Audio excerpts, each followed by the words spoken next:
Without further ado, I'm delighted to introduce our speakers for today's webinar, Meredith Reeve, Mark Campbell, and Christina Oltoft.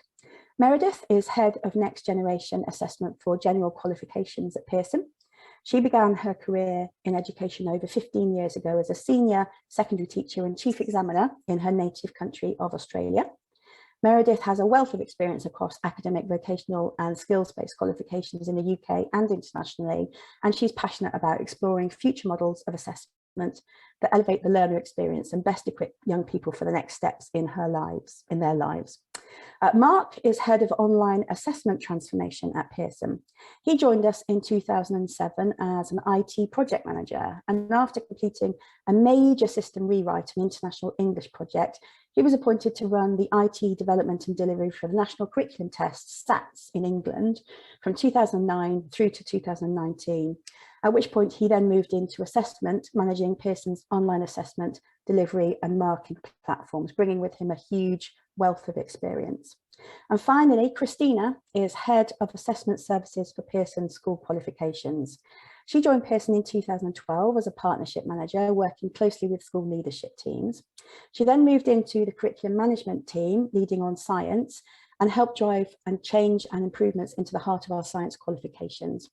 In 2020, she launched our mock service and is now responsible for many of the integrated services and solutions that support our high stakes exam delivery.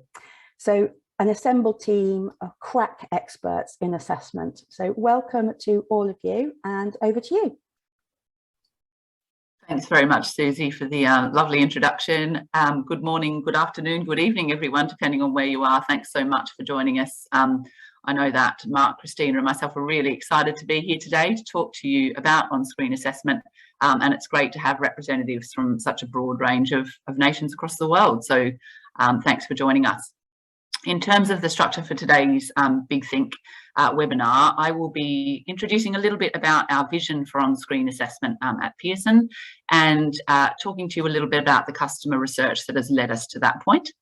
I'm then going to provide a bit of an international perspective, so thinking about countries around the world that have made a transition to on-screen assessment and what we can learn from that, whether it be kind of a small-scale change or a kind of a more transformational approach. Mark is then going to talk to us a little bit about our capability and experience in on-screen assessment, which is really broad and varied at Pearson, and to introduce you to some of the progress we've made in international GCSE qualifications, which I know for many of you will be of great interest. And then Christina is going to talk to us about the fantastic on-screen mocks service and the real benefits that that's bringing to learners and teachers across the world.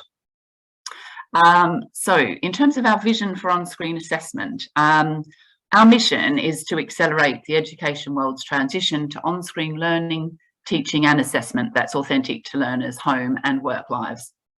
And our vision is to create an on-screen learning program that culminates in low and high stakes assessment, that accurately and fairly assesses student learning and enables students to access and achieve their full potential. And we think there are kind of four main areas of impact that on-screen assessment can really offer. The first is about authenticity. We think that on-screen assessment can provide an authentic experience for learners that chimes and works better with how today's young learners live, learn and think, and that can really bring subjects to life and prepare them for the world of work ahead of them. We think there are opportunities for on-screen assessment to provide faster and more efficient delivery of assessment and insights, and in the future potentially results as well to support progression. We think that there are opportunities for reduced teacher workload and admin burden, which I'm sure would be welcome for many of you, really enabling teachers to focus their time on maximising student potential, and game-changing actionable insights and data, really allowing teachers to improve the effectiveness and impact of their delivery and assessment, and for students to have more agency in their own learning journey. So in terms of our research and what schools have told us, we came to this vision and mission through really listening to school leaders and teachers about their experiences using technology in the classroom and their perceptions of perceived benefits and challenges of on-screen assessment in the future. So we know that the COVID pandemic and school closures have accelerated the use of technology in teaching and learning and formative assessment within schools, both in the UK and all over the world. So our market research suggests there is strong appetite for a move to on-screen assessment. In mid-2021, we surveyed teachers in around 1,000 UK and more than 120 international schools. And what it really demonstrated for us is that there is significant interest in high stakes, so summative on-screen assessment at GCSE and international GCSE level. So in terms of the survey response, 51% of respondents said they'd be interested in adopting on-screen assessment now if it was available in their subject area, and 65% said they'd be interested in adopting on-screen assessment within 1 to 4 years, which is staggering really if you think about talking about immediate change. The key drivers from a teacher's and the school leader's perspective were more accessible assessments for learners with SEND, assessments that better reflect learners' use of technology within and outside the classroom, and the potential for improved security of assessment. Key barriers, or the kind of challenges that school leaders saw, were around access to technology or equity of access between schools and within schools, reliability and trust, I suppose, in the testing platform and familiarity with that testing platform, and consistency and comparability between on-screen and paper-based assessments when we're in a period where we might be offering both modes at the same time. So we really wanted to dig more into this data. So in late 2021, we carried out a number of focus groups and interviews with school leaders and teachers across Europe, the Middle East and Asia to better understand the ways in which digital technology might lead to more valid, flexible assessments for secondary quals in the future. And these focus groups were really insightful on a number of levels. Firstly, the appetite for on-screen assessment was huge, as we kind of expected through the survey. And secondly, we were really struck by the range of digital tools that are being used in the classroom across all subject areas. So from maths and science through to humanities and music, the role of technology is increasing in teaching, learning and formative assessment, but high stakes exams are not catching up. And why shouldn't they? Technology is not only an enabler of communication for young people, but it is central to it. And taking an assessment in an exam hall on pen and paper doesn't reflect the way that young people learn or the way that they'll be assessed in further study. And it certainly doesn't reflect the way they will work in the future if you think about the role of technology in work. So we think technology not only opens up opportunities in terms of flexibility of teaching, learning and assessment, but also the authenticity of the experience. So think about in the longer term, the possibilities for things like augmented and virtual realities to transport learners to a place, an environment that they could never dream of physically visiting. So in the context of geography, for example, or completing lab experiments for science taking place without the barriers of physical space.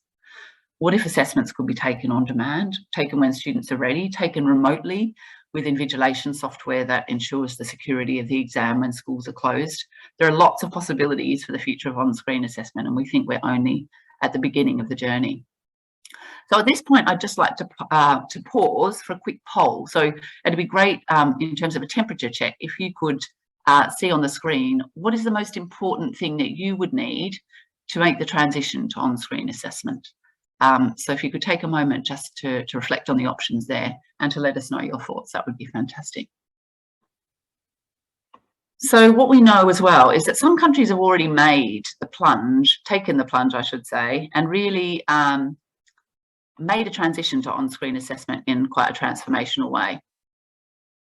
So 3 of those are Egypt, New Zealand and Finland, and each have started their journey at different points in time and different approaches and at different rates of speed and scale, but for each they had one key driver in common, and that was to ensure that the assessment of skills and knowledge was better aligned to the use of digital technologies in teaching and learning, in learners' lives and the future of work. So Egypt is the first example that I'd like to take you through. So in Egypt, Pearson has played a pivotal role in the transition to on-screen assessment. In 2019, Pearson delivered a transformational project forming part of the educational reform program being introduced in Egypt's Ministry of Education with the financial support of the World Bank. And this is expected to deliver 125 million online assessments in a 4-year period, which is staggering if you think about that. The project's principal objective is to improve educational learning outcomes for Egyptian students and to improve student engagement. And it focuses on assessment in year groups 10, 11 and 12 and aims to improve assessment design and quality, as well as to modernise the delivery, marking and standard setting process. The project has delivered millions of assessments in its first year of operation and now in the second, and it's enabled the continuing function of Egypt's exam system during the COVID-19 pandemic, when many across the world were hugely disrupted, as we know. So to bring the experience of Egypt's transition to on-screen assessment to life, we're now going to share a short video with you. So I'm just going to come off screen share and present to you the video.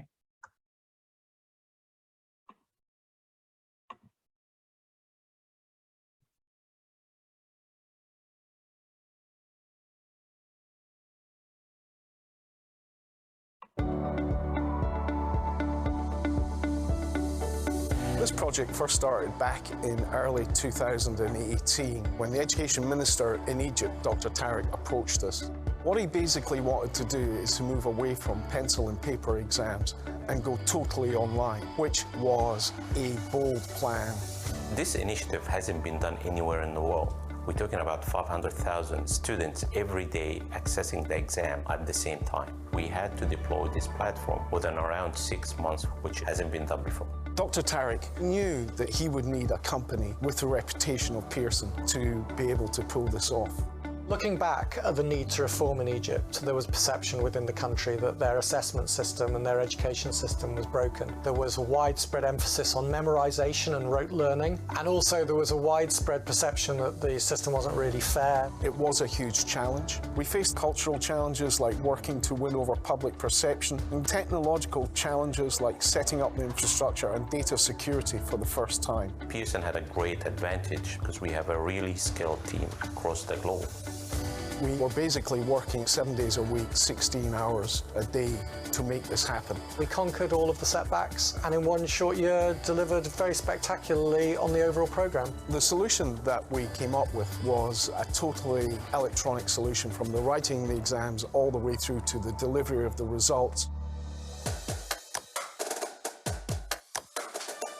So far to date, we've delivered 10 million tests to over 1 million students across 23 different subjects in 6 different languages, and we've had about 30,000 teachers online marking those assessments in the first 12 months. We can see more students are engaging and attending the assessments as well. It's challenging the students, it's making them think about it, and it really is getting them back engaged with the learning process again.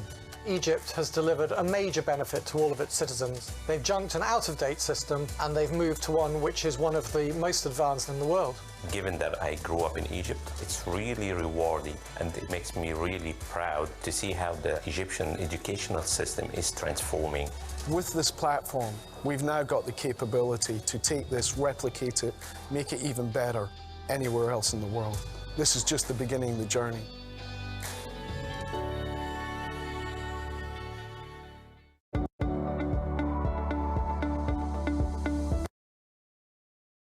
So hopefully that gives you a little bit of a flavour of what can really be achieved when there is a real desire to kind of take a transformational approach in terms of on-screen assessment. But there are 2 other countries that I'd just like to touch on in terms of a slightly different approach in terms of their transition. So the first is New Zealand. New Zealand's transition to on-screen assessment has been more of an iterative process than an overnight full-scale transition, as you've seen with Egypt. So there was interest in digitising assessments for secondary students around 8 years ago, and the first trials and pilots took place in 2016. But it's fair to say there was significant opposition at the beginning of the journey from teachers, from government, from wider society. Schools have had the opportunity to opt in to on-screen assessment as new subjects come online, with a transition first to literary-based subjects like English and history, and later they're looking at maths and sciences. So the point of curriculum reform in New Zealand is being seen as a real opportunity to design content that is digital first. So content designed to be assessed on screen, rather than digitising content originally designed to be tested on paper. And key to the approach in New Zealand has been government provision of the technology, as we've seen in Egypt, and the infrastructure and connectivity that allows a level playing field across schools. So as I said, it's been iterative, trialling, piloting, building confidence and gaining momentum over time. And as outlined in the image, New Zealand very much see themselves as being on a journey towards a fully digital assessment system. And we think we have a lot to learn from their approach, and we're really looking forward to seeing the progress that they make in coming years. And the final country just to think about in an international context is Finland. So Finland is another country that's seen a huge shift to on-screen assessment in recent years. Their matriculation exam at the age of 18 has now been transitioned to online for every subject, with the first in 2016 and mathematics being the last to move on screen in spring 2019. So one of the key reasons for the shift to on-screen in the Finnish context has been the gap between low levels of digital literacy in the classroom and high levels of digital literacy in the workplace. So policy and decision makers in Finland saw there was a disconnect between the two, and there was an opportunity to close that gap by increasing the use of digital technology in school education and assessment. So countries across the world are approaching the shift to on-screen assessment in different ways. And it would be great if you could take time to reflect on what might need to change in your own context to make digital assessment happen. And at the end of the presentation, it would be great to hear your views on that. So at Pearson, we have a wealth of experience in designing, developing and delivering on-screen assessments, and we're excited about the opportunities it might provide to create authentic learning and insights powered by technology in the coming years. So I'm now going to hand over to Mark, who's going to talk a little bit about our capability. Super, thanks Meredith. Hi everyone. So yeah, sorry, I'm just running the slides and talking at the same time. Can never do two things at once. My machine's frozen. Okay, so our capabilities and experience in this space spans across a broad range of qualification types and assessments and delivery models. We've been delivering on-screen tests of functional skills, maths and English, and BTEC qualifications in both school and professional level for over 10 years. And our functional skills tests now offer a sort of limited amount of remote invigilation for candidates taking those assessments at home. This provides additional flexibility to test-taking conditions and still ensures the security of those exams. For PTE Academic, the first thing that I worked on when I joined 15 years ago, they've had a fully on-screen English language test delivered globally for 15 years. It's used by the UK, Australian and New Zealand governments for visa purposes. It's trusted by professional bodies and is used by over 3,000 universities around the world for entry criteria. It's now also available to be taken at home as well, with the same remote invigilation software as used by functional skills. And as we've just outlined, since 2019, we've partnered with the Egyptian Ministry of Education to design and deliver over 14 million high-stakes assessments to over 1.6 million senior secondary students in the country every year. In the context of general qualifications, we're also making really good progress towards our vision, with a number of exciting products and services already launched and more in pilot and development stages. We currently run on-screen GCSE and international GCSE mock exams for both English and maths. These were of particular interest to teachers during the school lockdowns, but the demand's continued since schools have returned to classroom teaching. Our mock exams in English prepare learners either for the paper-based exams or for assessments that are going to be taken on screen, and they provide an efficient, seamless delivery with fully on-screen marked by our expert examiners. This summer, Pearson will continue to move forward with on-screen, and we're going to be the first to deliver on-screen GCSE computer science assessments, which will assess a candidate's coding skills under exam conditions. The coding is going to take place in a development environment familiar to each candidate, and that could be different in each school. It could also be different within the school for different learners within that class. And this is a really good example of how on-screen assessment can be used to tailor into personal solutions. So, on the international front, we're moving forward with our international GCSE English qualification, and we've been working with a small number of schools in the Middle East and Europe who will be completing their final assessments this May on screen rather than using a paper-based exam. Participating schools were onboarded in September, with learners and teachers having access to practice within our on-screen assessment platform to allow familiarisation and to build their confidence in using the tools. Students completed their first on-screen mocks in November, and most participating schools completed a second round of mocks in February. The feedback has been overwhelmingly positive. 78% of students expressed a preference for completing their assessments on screen rather than on paper. 97% of those students said they use digital technologies in their classes on a daily basis, and the same number said they completed and submitted homework using digital technologies every week too. For these students, the transition to on-screen assessment is a natural progression, but it's still a transition. The role of practice, of familiarisation, of building confidence in the technology and the layout of the assessment is so important. It's a journey, but it's a journey that they're all happy to be on with us. Now, myself, Meredith and Christina have done a lot of work with these schools over the past month in kind of being there when they've done the second round of mocks. And it's been really kind of enlightening to be there and see it happening. The experience was kind of overwhelming and really positive one for the schools. It's interesting to see it in action, and the kids really do take to it. And it's a really kind of, they're really keen to be involved in any future innovations and help shape this in the future. They want to be on the journey with us. Right. I'd like to provide a brief walkthrough on one of the international GCSE mock exams in our sandpit environment. So you'd like to be able to see it for yourself. So I'm going to switch over to a video and hopefully talk over the top.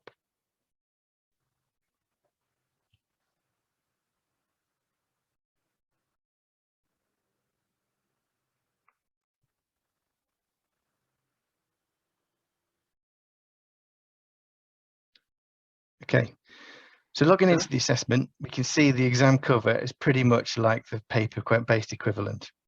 The split screen formatting allows learners to see the stimulus on one side with scroll functionality, with the questions and the answer space on the other side of the screen.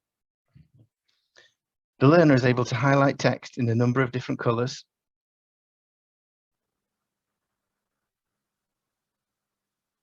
and they can also toggle between questions and stimulus material.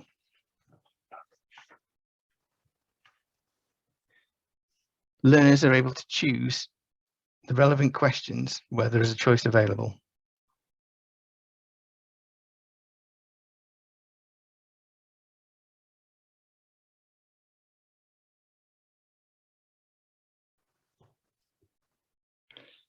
They can also make use of the digital tools available, including this notepad function, which will remain on the screen for all questions and can be resized and moved around the screen. There's also a sticky note tool, which attaches to specific questions and allows notes to be made about that.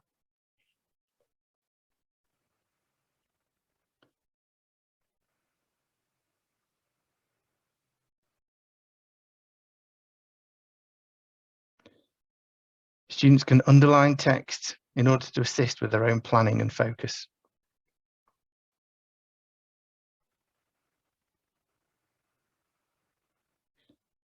There's also a number of accessibility tools, including the colour filters, which provide options for different colour combinations according to learners' needs, something that's particularly useful for dyslexic students. Students can also change the font size according to the preference and their need.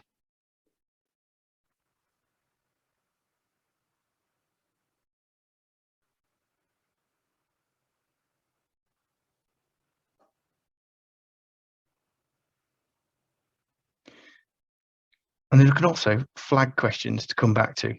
The platform will then provide them with an overview of those questions that are flagged, ones that they've attempted or not attempted at the end of the assessment before they actually finally submit.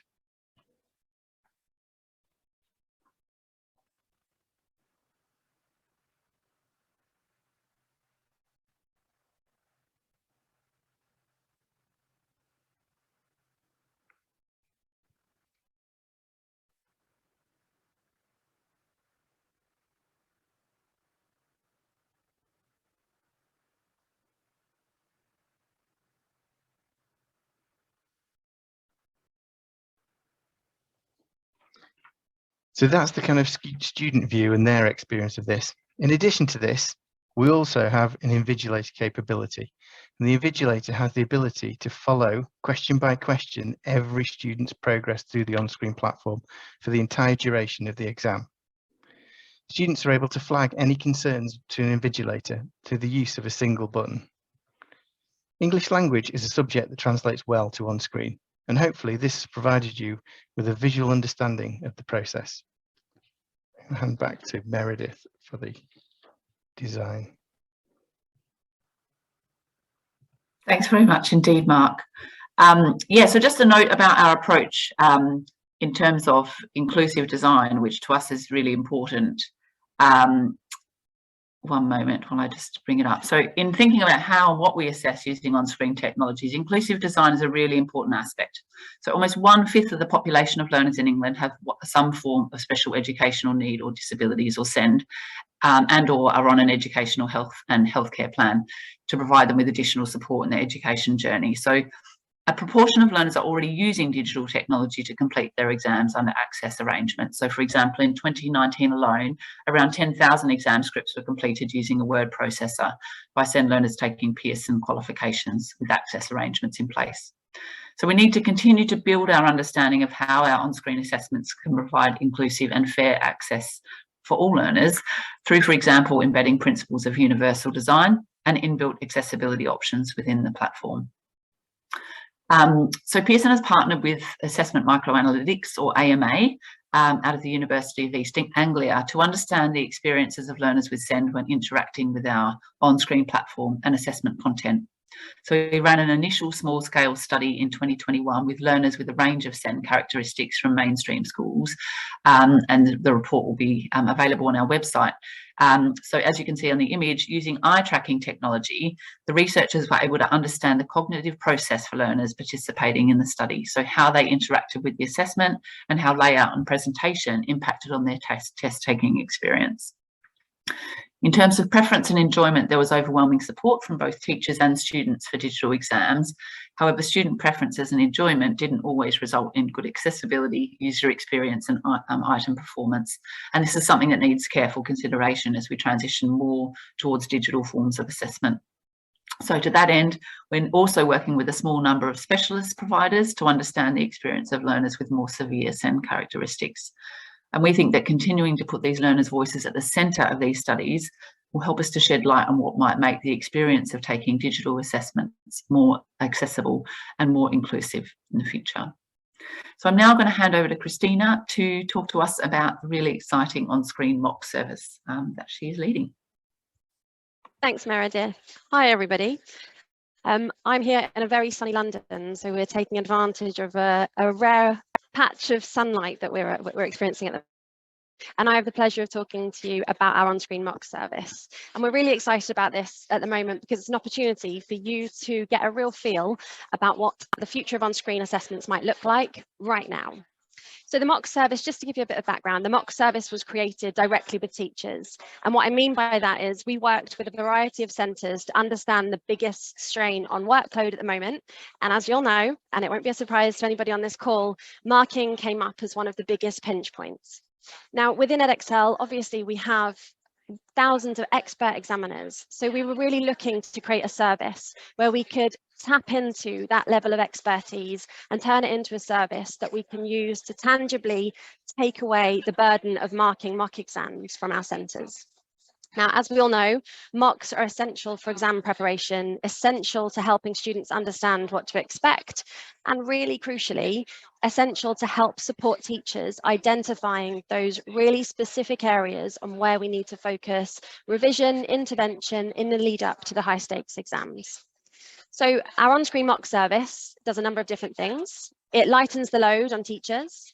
And because we're using that same examining team that marked the high stakes exams, we're able to provide consistency of marking across the full cohort. And we present that data back to you with using Results Plus, which I'll touch upon in a moment. But that gives you an incredibly detailed level of question, level analysis to help support that student progression and also teacher professional development. Now on your screen at the moment, you can see the subjects that we're currently offering for international qualifications. And we have IG Maths, Spec A, IG English Language, Spec A, and IG English Literature. But this is just the start. And we would really love to hear from you what we're missing and where we should be focusing our time and attention next. So please do feel free to add that into the chat. We would love to hear from you. So the next thing I just wanted to touch upon was the steps that you go through if you decide to join us on the mock service. So on your screen at the moment, you can see the mock service end to end, but essentially to keep it nice and simple, there are 2 steps to success. So we just need you to make sure that you've got the correct technical requirements, and that's hyperlinked into this slide deck, so you can access that afterwards to deliver those on-screen assessments. We want to make sure that you're as successful as possible. So that's a really important step. And then the second step is just make the entries, and we will take care of everything else. Our examiners will mark the exams and will deliver the scripts back to you immediately, and you'll have your results back via Results Plus within 2 weeks of sending us of sitting the mocks. Now, just to give a little bit of context on what Results Plus is, because this is a question I've had quite often when schools ask me about the mock service and how your data will be presented back to you. Now, many of you may be familiar with the context of Results Plus in the sense of your May, June exams, but many customers are completely unaware of the benefits that you can get from Results Plus during your mock exams. So all of the lovely functionality that you're able to tap into post high stakes, so that detailed question level analysis of individual student performance, the identifying of topics and skills where students might need to develop further, each of the individual scores, everything you can see on your screen, we're able to work with you on for your mock exams as well. And the feedback that we've had from schools that we're working with at the moment is this enables you to just close that gap even quicker. So you've got complete clarity of those strengths, complete clarity on the areas that students might need to work on, and you're able to move really quickly and plug that gap.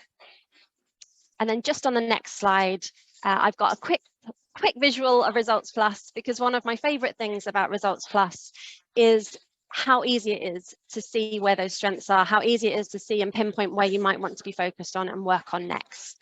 And if anybody is interested in any additional support on Results Plus, we do have a wealth of support materials on the Results Plus webpage for you to tap into. And then the next slide, I just wanted to touch upon really what is most important about this service and what's most important about Onscreen as a whole, as Mark and Meredith have both touched upon earlier. And that's really what our students and our teachers have to say about our service. The overwhelming sense has been very, very positive. And as Mark mentioned, we've been lucky enough to be in the room when some students have been sitting these mock exams on screen. And I was lucky enough to have a follow-up conversation with a group of students. And overwhelmingly, they're ready for this. They're ready for exams to be on screen. They're ready to sit their mock exams on screen. And what they were asking me for was how quickly can we move on everything else? So students are ready. We need to make sure we're supporting them in that space as well. Thanks, Mark. Just on to the next one. So apologies, that was a whistle-stop tour from a mocks perspective, but I wanted to make sure we had some time left to do a bit of Q&A with you at the end of this session. So now you've heard everything that we're currently working on, and hopefully you've had a chance to have a little think. Could you please add into the chat box how you're now feeling about Onscreen? We would love to hear your thoughts. Has it changed as we've progressed through the presentation? And just on your screen at the moment, you'll be able to see a couple of ways in which you can join us in shaping the future of Onscreen. So just a number of different ways you can be involved. So trying out the assessments for yourselves. So we have a sandbox environment, which is a nice safe space which you can use to trial on-screen assessments as many times as you want to. So we'll make sure you've got access to that link. You can join us through the mock service if you think that might be a service you're interested in getting involved with, or you can join us with some upcoming research and trials. We would love to work with you. I think that's everything from me, Susie. Back to you for question and answers, please. Thank you very much, all three of you. That was indeed a whirlwind tour of online assessment, but I'm delighted to say there are lots of really interesting questions in the chat. So we've just got about 6 minutes. So I'm going to start from the top. If we do not get to your question, we will take it offline and answer it offline. So thank you to everybody who has submitted them so far. So the first question is from Rebecca, who is at Crimson Global Academy. And she's referring back to what you were talking about initially, Meredith, and saying, are you suggesting that IG and international A-level public examinations would be available on a rolling basis across the whole year at some point in the future? And Rebecca's saying that she would support that, as at her school, they have multiple intakes at multiple times of the year.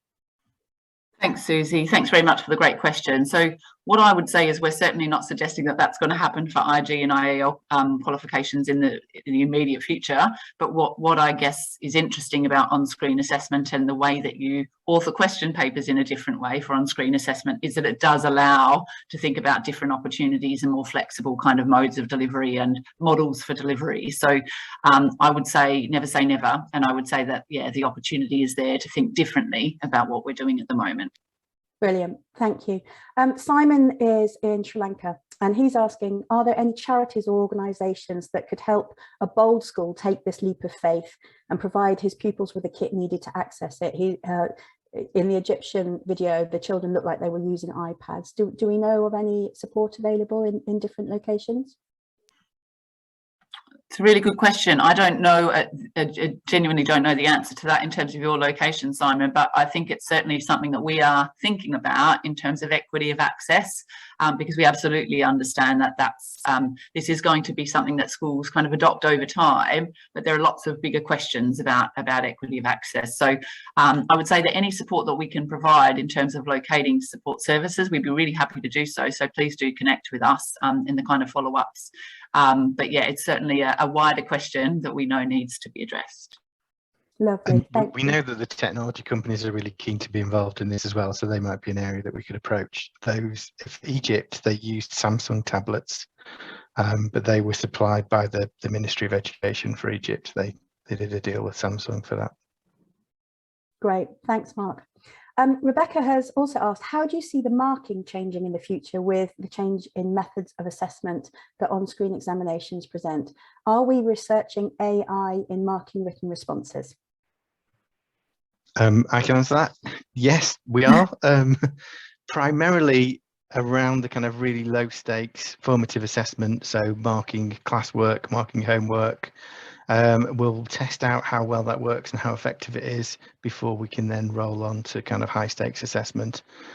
Some of those things that we get now could be marked without using AI just automatically once we've moved on screen. So we are heading in that direction, but again, that is going to be some time away. Okay, and Simon has asked, presumably no spell check with the online examination option. Yeah, that's right. So the spell check is turned off where spelling, punctuation and grammar are part of the marking criteria. So obviously that in terms of what we turn on and off will differ by subject and by the kind of the needs of the kind of marking criteria. Got you. Yeah, and that's not only in the answer space, but in the notepads and in the sticky notes as well. Brilliant. Okay. Another question from Simon. He's very engaged. It's lovely to have your question, Simon. Have students done better grades-wise with online assessments than with paper-based assessments? So does it provide them with better opportunities to score better? Great question. One of the things that we're really keen to highlight is the fact that our approach to standard setting and making sure that no learner is unduly advantaged or disadvantaged by taking their assessment on screen. So what we need to remember, obviously, is we are running at the moment for International GCSE English a paper-based assessment and an on-screen assessment that is for the same qualification. So it's really important that we are looking at the data really carefully in the process that we go through called awarding, which is where we set the grade boundaries for the assessments and the qualification in each sitting. So that data is really carefully analysed. Interestingly, talking to our colleagues in New Zealand who've gone through this journey recently, their kind of findings are that there isn't really a great deal of modal effect. So that means the impact of the assessment in terms of making it harder or easier. But what we will be doing is absolutely going through the process of doing the analysis to understand exactly what effect, if any, that has, and considering that in our awarding process. But what we do find is in terms of accessibility, in terms of learner engagement, they're certainly finding that they're able to communicate their ideas more easily in terms of our qualitative feedback from our mock service so far. Brilliant, thank you. Right, we have 1 minute left and I've got a couple of questions remaining that I think we can answer. So first question here, is the platform an existing tool or is it brand new? So it's an existing tool and it was built just before the Egypt Con in 2019 and so it's been in use ever since then. Okay, lovely. And Peter's asking, are these assessments something you anticipate being done on campus or remotely? Another great question. Oh, shall I talk about where we are now, Mark? And possibly... Go for it, Meredith. Yeah, so at the moment, at the schools who've been involved in mocks and in the pilot are taking their assessments in school, and they have the option either to use the computer-based the school owned devices, or candidates in some circumstances are using their own devices as well, with obviously minimum specs. We're absolutely looking at remote invigilation in the future, and we'd be really keen to hear from you what your views are about whether that's something that would be desirable for in your context. Obviously there are challenges around that, but as Mark touched on, both our PT academic and our functional skills qualifications in the UK offer remote invigilation. So really interested to hear from you about what your thoughts are. Great. Anything, sorry, Mark, do you wanted to add? No, the technology exists to deliver this stuff. That's not the problem. I think what we've got to get ideas about is how you can turn the home environment into a secure assessment centre. And so people are a lot more relaxed at home, and you don't necessarily bring that assessment, high stakes exam mindset to the room. Great. Rebecca's saying, would it be possible to gain more information on the low stakes assessment for learning that you're trialling with AI marking? Rebecca's referring to the AI marking that you were talking about, Mark. She said she'd be very interested in getting involved in any research with that. So I'm assuming it would be fine for Rebecca to contact you, Mark. Well, do you want to just pop your... Yeah, that's not a problem. Yeah, okay. I'll put my details out there. Lovely, thank you very much. And then the final question, I'm aware we've just gone 1 minute over time. I would like to know if there are any mock service for Pearson primary achievement tests. Shall I take that one? Thank you. We don't have any mock service for primary at the moment, but again, we're really keen to hear from you. So if there is we would love to hear sort of the reasoning behind it and where you think the gap is. So actually, Susie, if we can get my details over to this question, that would be great to reach out and get in contact.